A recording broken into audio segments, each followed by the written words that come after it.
Kita berdoa supaya tidak terjadi peperangan secara regional di pecahan daripada negara-negara Uni Soviet.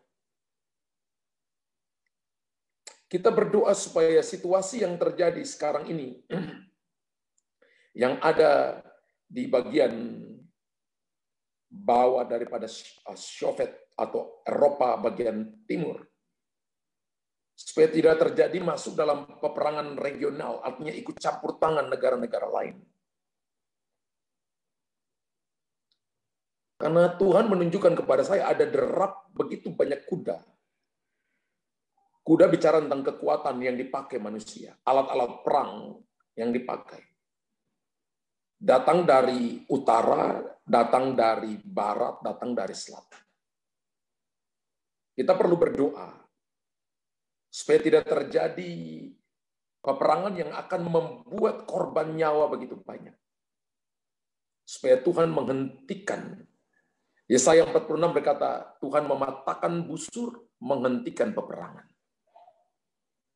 Berdoa, hanya orang-orang yang menanti-nantikan Tuhan yang akan berdiri bagi bangsa-bangsa. Memang ada bagian-bagian yang tidak bisa kita hentikan dengan doa-doa pembatalan. Karena itu harus terjadi menurut Matius 25 dan Matius 24. Peperangan gempa bumi. Tapi kita berdoa kepada jiwa-jiwa yang sedang menghadapi peperangan ini. Kehilangan rumah, kehilangan nyawa. Bahkan yang lebih parah adalah mereka tidak punya keselamatan.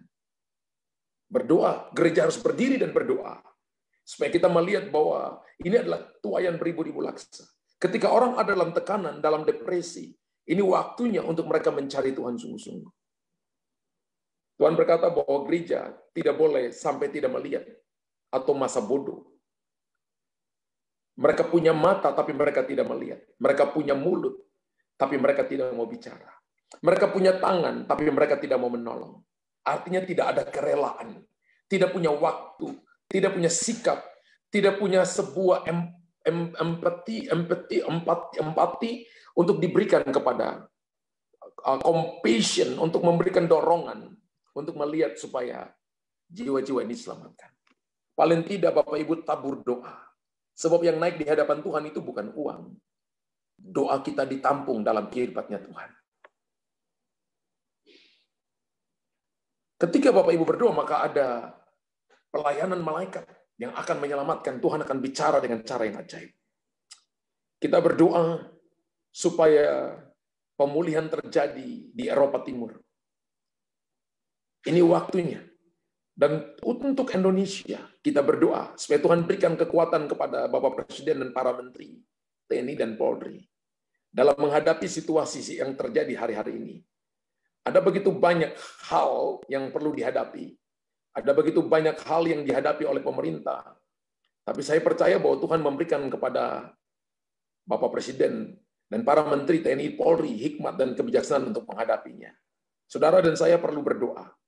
Ada waktu-waktu di mana kita tidak hanya cuma minta, tapi kita waktu di mana kita berdiri menjadi intercessor. Menjadi pensyafaat bagi negeri kita ini.